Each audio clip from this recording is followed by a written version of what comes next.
नमस्कार दोस्तों, मैं सुनील स्वागत करता हूं आपका अपने YouTube चैनल में।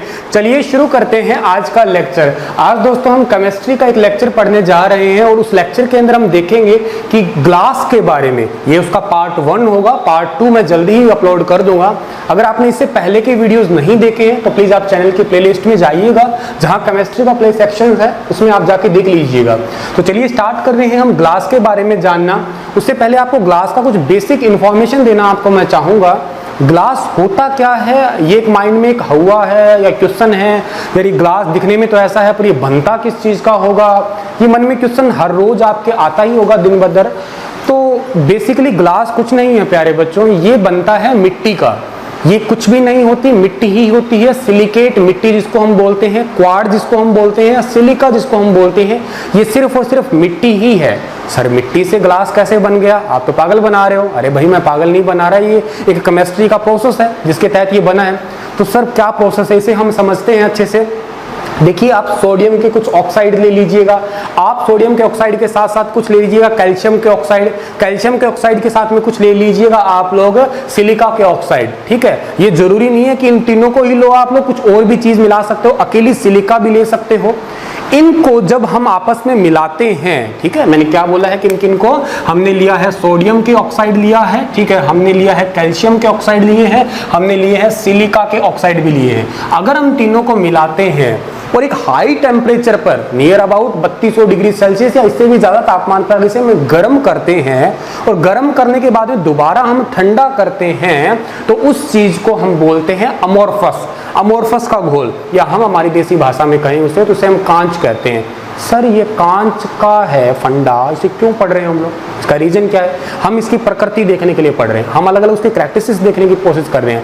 भाई आपके मन में ये क्वेश्चन आ रहा होगा, यार कुछ कांच तो होते हैं जो जल्दी टूट जाते हैं, कुछ कांच ऐसे होते हैं जो गाड़ियों के शीशे में टूटते हैं तो ऐसे छिन्न भिन्न हो जाते हैं, छोटे छोटे टुकड़े टुकड़े हो जाते हैं। कुछ कांच मतलब दर्द देते हैं, कुछ कांच प्यार मोहब्बत में लोग हैं हाँ काटते हैं यहाँ से।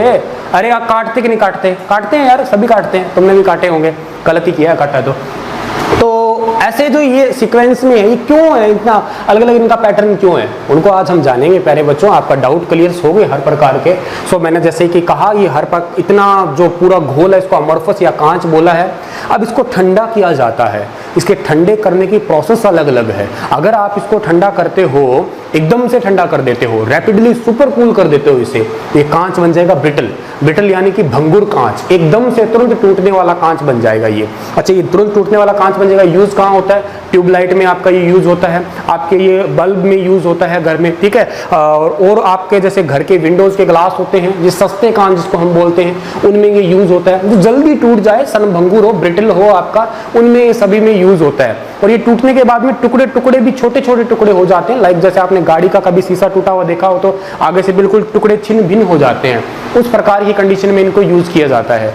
दूसरा, अगर हम इसे प्रोसेस लाते हैं एनिलिंग का प्रोसेस या ठंडा करने का प्रोसेस में, इसे सपोज करते हैं हम लोग बहुत ही ज्यादा धीरे ठंडा करते हैं। भाई सर एकदम से तेज ठंडा किया हमने तो ऐसा कांच बन गया ब्रिटल। बहुत ज्यादा धीरे ठंडा करते हैं, वेरी स्लोली कूल करते हैं इन्हें, तो क्या कांच बनेगा आपका? उस टाइम में आपका कांच जो बनेगा वो ओपेक बन जाएगा, अपारदर्शी, ठीक है, जिसके आर पार जो है वो कुछ नहीं देख सकते आप लोग। तो हमें कांच को कैसे ठंडा करना चाहिए? मीडियोकर में ठंडा करना चाहिए, ना ही तो बहुत ज्यादा धीरे और ना ही बहुत ज्यादा फास्ट करना चाहिए। एक मीडियम वे में कांच को ठंडा करना चाहिए। इसे नॉर्मल कांच जो आपका ट्रांसपेरेंट है या डेली लाइफ में इसे हम यूज कर पाए, ऐसा कांच बन जाता है। ऐसा नहीं है कि उनका यूज नहीं होता, उनका यूज होता है अलग जगह पे और ज्यादा यूज होता है जो मीडियोकर ठंडा करने की वजह से। ये आपको बेसिक क्लियर हुआ? यस और नो? बहुत बड़ी बात है, आपको समझ आ गया होगा। आगे अगर हम जानना चाहते हैं कांच देन किस देश की है, इजिप्ट ने दिया है दुनिया में सबसे पहली बार। याद रखिएगा, इजिप्ट यानी कि मिस्र जिसको हम हिंदी में बोलते हैं, जिसकी कैपिटल काहिरा भी है, आपने पढ़ी होगी तो। ये उस देश की देन है, वहीं से सबसे पहले कांच बना था, ठीक है जी। उसके बाद में कांच के प्रकार कितने हैं, तो वो आपके लिए मैंने यहाँ पे लिख रखे हैं कि कितने टाइप ऑफ ग्लास है। कुछ इंपॉर्टेंट यहाँ पे लिख रखे हैं, बाकी के पार्ट 2 के अंदर आपको मैं समझाऊंगा आगे की कहानी क्या रहती है इसके अंदर। सबसे पहले आपका जो कांच है वो टाइप ऑफ ग्लास में सबसे पहले आएगा आपका सोडा ग्लास। इसको हम सॉफ्ट भी बोलते हैं, सोडा सॉफ्ट, एस से सोडा बनता है, एस से सॉफ्ट बनता है। ये मिलके बना हुआ होता है सिलिकॉन, सोडियम के ऑक्साइड, कैल्शियम के ऑक्साइड, मैग्नीशियम और एल्युमिनियम, इन सभी के ऑक्साइड से मिलके बना हुआ होता है ये सोडा ग्लास। वैसे ही आपको इस लेवल पे आप जैसे तैयारी कर रहे हो तो लगभग कोशिश ये होती है कि ये फॉर्मूला ना आपसे पूछा जाए। आपसे पेपर में क्वेश्चन क्या पूछा जाएगा कि ये कांच जो है ये किस में यूज होता है, या पूछा जाएगा घर की खिड़कियों में कौन सा कांच यूज होता है, जो ग्लास से हम पानी पीते हैं उससे कौन सा ग्लास यूज होता है, ट्यूबलाइट में कौन सा ग्लास है, फर्नेस में कौन सा ग्लास यूज करते हैं। आपसे क्वेश्चन यही पूछे जाएंगे या उस ग्लास का नाम देकर उसका यूज पूछ लेंगे। फॉर्मूला ज्यादा जरूरी नहीं है, बट आपको बेसिक नॉलेज के लिए आप याद कर सकते हो। सोडा ग्लास या सॉफ्ट ग्लास जो है ये ब्रिटल होते हैं। सबसे सस्ता जो होता है ना आपका वो यही कांच होता है। ऐसे क्वेश्चन भी एग्जाम में देखने को मिले हैं। बताइएगा इनमें से सबसे सस्ता कांच कौन सा है, बताइएगा इनमें सबसे महंगा कांच कौन सा है। तो सबसे सस्ता तो अभी याद करिएगा, सबसे महंगा कौन सा है इसी वीडियो में बताता हूँ, लास्ट तक देखते रहिएगा इसको। तो ब्रिटल है और चिपेस्ट है। ब्रिटल का मतलब है भंगुर है, जल्दी टूट जाता है। घर की विंडो का कांच है, ठीक है। अब विंडो पे आप उसके कांच पे कभी आप बैठ के देखना, ठीक है, बैठोगे क्या बल्कि हाथ से अगर प्रेशराइज कर दोगे तो टूट जाएगा जल्दी से। ट्यूबलाइट के अंदर आप देख लो, ट्यूबलाइट का कांच भी जल्दी टूट जाएगा, उसे जोर से ऐसे प्रेस करोगे तो भी टूट जाएगी वो। तो ये विंडो ग्लास है, ट्यूबलाइट है, बहुत ही जहाँ पे सॉफ्ट चीजें हैं, जहाँ पे नॉर्मल सस्ते रूप में हमें यूज करनी हो वहाँ इसका यूज होता है। अगला हमारा जो कांच है वो पोटास ग्लास है, या इसे हार्ड ग्लास भी बोलते हैं। देखो इसको याद कैसे करेंगे हम लोग। अगर आपको याद हो तो अटल बिहारी वाजपेयी जी की सरकार में एक पोटा कानून आया था। पोटा कानून बेसिकली, अगर आप आर्टिकल वगैरह पढ़े हो, नहीं पढ़े तो आप देख लेना, चैनल में पढ़े हैं। पॉलिटिकल साइंस का एक सेक्शन होगा, उसकी वीडियो में आपको मौलिक अधिकार, ह्यूमन राइट्स मिल जाएंगे। पोटा एक ऐसा कानून था, अगर कोई इसमें फंस जाए तो भाई साहब दोबारा बाहर नहीं निकल सकता। इतना सख्त कानून था, बहुत हार्ड कानून था। बाद में आगे दूसरी सरकारें आई, उनको बदल दिया। अभी वर्तमान में वो नहीं है आपकी अनुसूचियों, 9वीं अनुसूची के तहत था आपका, वो 9वीं अनुसूची के तहत था और उसके बाद में बदल दिया है वो। सो पोटा से वैसे याद रखो, पोटा बड़ा हार्ड कानून था, अगर आपको याद है तो। पोटा कांच भी बड़ा हार्ड है, बहुत हार्ड है। हार्ड है, it contain carbonates of potassium. Potassium के कुछ कार्बोनेट्स होते हैं इसके अंदर, पोटेशियम कार्बोनेट इसके अंदर मिक्स होता है। जिस जगह ज्यादा टेम्परेचर सहने की जरूरत हो, ज्यादा टेम्परेचर बीरिंग कैपेसिटी हमें चाहिए होती है, वहां उस जगह इसको यूज करते हैं। अब ज्यादा टेम्परेचर कहाँ होगा, जाहिर सी बात है भट्टियों में होगा। ताप भट्टियां जहाँ पे होती है, फर्नेस होते हैं जहाँ पे बॉइलिंग होते, बॉयलर होते हैं वहाँ पे जरूरत पड़ती है। तो ये जो भी बॉयलर होते हैं उस जगह पे ये जो टेस्ट ट्यूब, जैसे मान लो कोई केमिकल बना रहे हैं और वहाँ पे वो केमिकल खोल रहा होता है, उसको पहले टेस्ट करते हैं ना भाई। जैसे सपोज करो हर चीज केमिकल ही है, ये मार्कर बना है तो केमिकल वगैरह ऐड करके इसको बनाया है, ठीक है। अब पहले इसको टेस्ट तो करेंगे ना, निकाल के ये सही तरीके से है या नहीं है। जो भी है, ये आप माजा है, कोई भी रस वगैरह पीते हो, कोई भी फ्रूटी वगैरह पीते हो, जितनी भी आपकी कोल्ड ड्रिंक्स है, इनको भी बहुत हाई टेम्परेचर पे इनको बॉईल किया जाता है, एस्टर बनाते हैं इसके थ्रू। फिर टेस्ट तो करेंगे ना इनको, किस मीठा है, फीका है, या एक्चुअल टेस्ट आ रहा है कि नहीं आ रहा है। तो ऐसा तो हो ना कि पूरे टब में जाके बैठ के उबलते में दिमाग खराब थोड़ी ना, पहले उसको निकालेंगे। अब यूं भी नहीं है घर की तरह करछी से निकाल लिया, पहले ऐसे ट्यूब होती है उसके अंदर डाला जाता है। वो ट्यूब जो बनी होती है वो पोटा ग्लास की होती है, याद रखिएगा। समझ आया आपको? Very good. अगला हमारा जो क्वेश्चन है तो ग्लास है वो है फोटोक्रोमेटिक ग्लास। देखो आप याद करो इसको कैसे, हीरो हीरोइन या बल्कि आप अपने मायने में हीरो ही समझो, ग्लास लगा के, सन ग्लासेस इनको बोलते हैं हम लोग, चश्मे लगा के फोटो खिंचवाते हैं, बांके टेढ़े मुंह बना के सेल्फी लेते हैं ना, ठीक है, ऐसे करके हो टेढ़े मेढ़े करके मुंह बना के फोटो लेते हैं ना। मतलब ये यार ये सेल्फी का नहीं समझ आया मुझे आज तक, क्यों? मतलब खुद की तो चलो नहीं आया मुझे भी, तो तुम्हें नहीं आएगा, ठीक है, नहीं आएगा, हाँ सच्ची कह रहा हूँ, नहीं आएगा तुम्हें भी। तो मैं क्या कह रहा हूँ, फोटोक्रोमेटिक, जिस ग्लास को लगा के, मतलब जिस चश्मा को लगा के हम फोटो खिंचवाते हैं वही फोटोक्रोमेटिक है। अच्छा, चश्मा लगा के, रेबन वगैरह लगा के खिंचवाते हो आप लोग। सो ये धूप छांव में रंग भी बदलते हैं, ज्यादा धूप में जाते हो तो अलग डार्क हो जाते हैं, छांव में आते हो तो अलग तरीके का कलर हो जाता है इनका। ये वाले हैं, it contain silver chloride, silver chloride इनके अंदर होता है, याद रखिएगा। और ये हमारे कहाँ यूज कहाँ होते हैं, मैंने लिखा नहीं है यूज आपका, आप लिख लीजिएगा साथ के साथ। अगर आप नोट्स बना रहे हो, नोट्स बनाया करो, जब यहाँ पढ़ाऊं तो नोट्स बनाया करो साथ के साथ, वीडियो को पॉज कर करके नोट्स बना लिया करो, काम आएंगे आपके। सो ये आपके धूप चश्मा वाले जो गॉगल्स इसको हम बोलते हैं, वहां ये यूज होता है। तो आप याद करिए, फोटो खींचने के लिए गॉगल यूज करते हैं हम लोग, याद हो जाएगा आपको। अगला है हमारा पायरेक्स या सिलिकेट ग्लास। ये बड़ा सिंपल है, देखो पाई मतलब पीना, पाई पीना याद कर लो। पीते हो, पीते को नहीं पीते, पीते हो रोज शाम को पीते हो माल्टा, चलो अच्छी दारू पी लेते होंगे। जब पीते हो तो किसका यूज करते हो? ग्लास का यूज करते हो। जिस ग्लास को पीने में यूज करते हैं भाई, जो घर में नॉर्मल दूध चाय पीने के लिए यूज करते हैं, कोल्ड ड्रिंक पीने में यूज करते हैं, मेहमानों को कुछ देने में यूज करते हैं, पीने में कुछ भी यूज करते हैं, पाई पीना, पाई पीना, पाई पीना, तो वो जो ग्लास है वो पायरेक्स है। कौन सा है वो? पायरेक्स है या सिलिकेट बोलते हैं। आप ये याद कर लो, एनफ है आपका। ये बना किसका होता है? सिलिकेट है। ये बोरेक्स ऑक्साइड है, आपके सोडियम ऑक्साइड है, पोटेशियम है, एल्युमिनियम है, इन सभी के मिलके ये बना हुआ होता है आपका। ठीक है, अगला जो हमारा आता है इसके अंदर वो है क्वार्ट्ज या सिलिका। बड़ा ही महत्वपूर्ण है ये क्वार्ट्ज या सिलिका।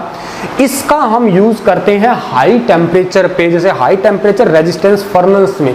जो फर्नेस होते हैं उनके बाहर इस क्लास का यूज किया जाता है ताकि उस फर्नेस की वजह से दूसरी चीजों पे इफेक्ट ना हो आपका। सो इस वजह से उनका फर्नेस में या जो फैक्ट्रीज होती है जहाँ पे बॉयलर्स लगे होते हैं, बॉयलर में तो इनका यूज करते हैं बॉयलर की जगह या बॉयलर को कंट्रोल करने के लिए। रेजिस्टेंस जैसे मैंने वर्ड लिखा है, ताप रोधी भट्टियां जो होती है उनमें इसी ग्लास का यूज किया जाता है। अगला है हमारा लेड ऑक्साइड या लेड क्रिस्टल। ये बना होता है सिलिका का, लेड का और पोटेशियम का, सोडियम का, जिंक का, एल्युमिनियम के ऑक्साइड का।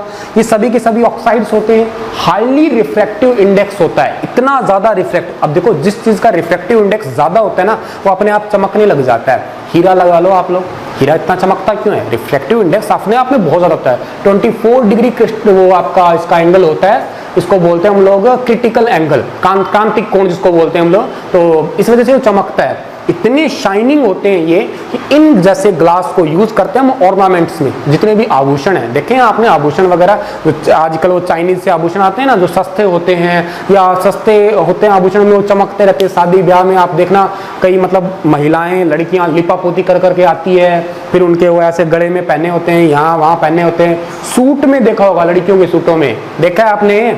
लड़कियों को तो आपने इतना छोटा होगा, मेरे को सब पता है आपका। जो इतने भी आप वो चम चम चम चम करती दिखती है ना, उस जो और ना या आभूषण में या कहीं ऐसे सजावट में, घरों में आपने देखा होगा कई बार जब घर में जाते हैं तो बहुत बड़ा ऐसे छत पे लगा हुआ होता है, तो चमकता है, सुंदर होता है। सो वो जो चीज है आपकी, वो सारे के सारे लेड ऑक्साइड होते हैं आपके, हाईली शाइनिंग ग्लास होते हैं। तो ऑर्नामेंट में, साज सजावट में इनका हम प्रयोग करते हैं। अगला हमारा है क्राउन ग्लास। अच्छा, क्राउन कहाँ पहनते हो आप? कहाँ पहनते हो? कंधों पे? नहीं, यहाँ पहनते हो कंधों क्राउन। अच्छा, यहाँ सर पे पहनते। चश्मा भी कहाँ लगाते हो? यहीं लगाते हो, यहीं पे चश्मा लगाते हैं हम लोग। ठीक है, सो ये जो है आपका बेसिक नियर साइटनेस और फार साइटनेस जो होती है उनके लिए, नियर साइटनेस और फार साइटनेस जैसी डिजीज को दूर करने के लिए हम ऐसे ग्लास का यूज करते हैं। क्राउन ग्लास का याद कीजिएगा। जैसे क्राउन हम यहाँ पहनते हैं तो चश्मा को भी हम यहाँ पहनते हैं। ठीक है, तो दूर दृष्टि और निकट दृष्टि दोषों को दूर करने के लिए ऐसे। अगला जो हमारा ग्लास है वो है क्रुक। तो क्रुक होता है घटिया, बुरा, दुश्मन। क्रुक मूवी वगैरह भी देखी होगी आपने, या थोड़ा ठक्की टाइप से होता है क्रुक हमारा। तो ये भी ऐसा ही समझो। ठीक है, सेर्मियम ऑक्साइड इसमें डले हुए होते हैं। ये हमारी यूवी रेज को एब्जॉर्व करता है। अगर यूवी रेज को ऑब्जर्व करना हो, हमें यूवी रेज से प्रोटेक्शन करवाना हो, तो ये वाला जो ग्लास है उसमें इसका हम यूज करते हैं। ये बेसिकली जब लेजर वगैरह करवाया जाता है ना आंखों में, उस टाइम पे भी इसका यूज करते हैं। सस्पेंसरी लिगामेंट और सिलियरी मसल्स को भी ठीक करने के लिए इसका यूज किया जाता है, तो वो भी आप थोड़ा याद रखिएगा। और इससे क्या होता है कि आपका जो आंखों के बेसिक डिफेक्ट को हमेशा के लिए दूर करने के लिए भी इसका हम यूज कर सकते हैं क्रुक्स। बाकी क्रुक हानिकारक होता है, हानिकारक यूवी रेज भी हमारे लिए हानिकारक होती है, तो ऐसा आप याद रखिएगा। ये यूवी रेज अल्ट्रावायलेट किरणों से हमारे बचाने में मदद करता है। अगला जो हमारा है ग्लास 9 नंबर पे, उसका नाम है फ्लिंट ग्लास। फ्लिंट ग्लास जो है ये सोडियम और पोटेशियम इन दोनों के मिलने से बना हुआ होता है। इसका यूज करते हैं लेंसेज में यूज करते हैं। ठीक है, कैमरा का जो लेंस होता है ना, उसके अंदर जिस कैमरा से ये वीडियो बन रहा है, ठीक है, उसके हमारे फोन्स के कैमरा में प्रिज्म जो होते हैं, माइक्रोस्कोप जो होते हैं, जो हम छोटी छोटी चीजों को देखते हैं, उनमें इनका यूज करते हैं। अगर इसी के अंदर टाइटेनियम ऑक्साइड मिला दिया जाए तो पॉल्यूशन कंट्रोल करने के लिए भी ऐसे ग्लास का हम यूज कर सकते हैं, ताकि कम से कम, जैसे घर के बाहर कहीं लग दिया तो उसके बाद में पॉल्यूशन, उसके आसपास का जो पॉल्यूशन है, बाहर का पॉल्यूशन है, वो घर के अंदर एंट्री नहीं करेगा। तो पॉल्यूशन कंट्रोल में भी ऐसे ग्लास का यूज किया जाता है। सो या इसका मैं अच्छे से एग्जैक्ट एग्जांपल दूं आपको, तो जहाँ पे मोबाइल की स्क्रीन या लैपटॉप की स्क्रीन जो बनती है ना, उस जगह पे बिल्कुल डस्ट फ्री मोमेंट होना चाहिए। वो एक मतलब आप जैसे लैमिनेशन कई बार करवाने जाते हो तो हल्का सा छोटा सा भी रेत का कण अगर स्क्रीन में आ जाए तो स्क्रीन की लैमिनेशन खराब कर सकता है। वैसे ही ये आपका अगर ग्लास ना लगा हो ना उस इलाके में जहाँ पे आपका वो बनाया जा रहा है मोबाइल की स्क्रीन या लैपटॉप की स्क्रीन, तो उस जगह पे हमारा ये क्या होता है उसमें प्रॉब्लम आ सकती है। स्क्रीन के अंदर या मोबाइल लैपटॉप की स्क्रीन बनाते हैं तो उनमें बबल्स आ सकते हैं, वो खराब हो सकती है स्क्रीन। उस जगह पॉल्यूशन कंट्रोल, उस प्रकार के पॉल्यूशन कंट्रोल को हम बोल रहे हैं। लास्ट हमारा है Jena. This is the best glass. सबसे अच्छा ये है, सबसे महंगा भी यही है आपका। इसका यूज करते हैं बहुत ज्यादा हाई टेम्परेचर, बल्कि मैं कहूंगा जो एसिड्स होते हैं ना, हैवी एसिड्स होते हैं, जैसे H2SO4 है, बिल्कुल स्ट्रॉन्ग एसिड है, सिंथेटिक मिनरल एसिड्स को बोलते हैं, अम्लों को रखने के लिए इसका यूज करते हैं। सबसे बेस्ट है। आपने फेना देखा है? फेना डिटर्जेंट आता है, फेना ऐड नहीं आती, भैया जी फेना ही देना, भैया जी जेना ही लेना, भैया जी जेना ही लेना, अरे बोलो भैया जी जेना ही लेना, बस खत्म बात। सबसे बेस्ट है फेना, बेस्ट है फेना, बेस्ट है, सबसे बेस्ट, सबसे महंगा, सबसे सस्ता सोडा, सबसे महंगा जेना। समझ आया आपको? Very good. अगर समझ आ गया तो कमेंट कर दो, ठोक दो ताली, लाइक बटन दबा दो, अंगूठा दबा दो, चैनल सब्सक्राइब कर दो। बहुत जल्द मिलते हैं इस वीडियो के पार्ट 2 में। तब तक के लिए दोस्तों आप हंसते रहिए, मुस्कुराते रहिए। थैंक यू दोस्तों।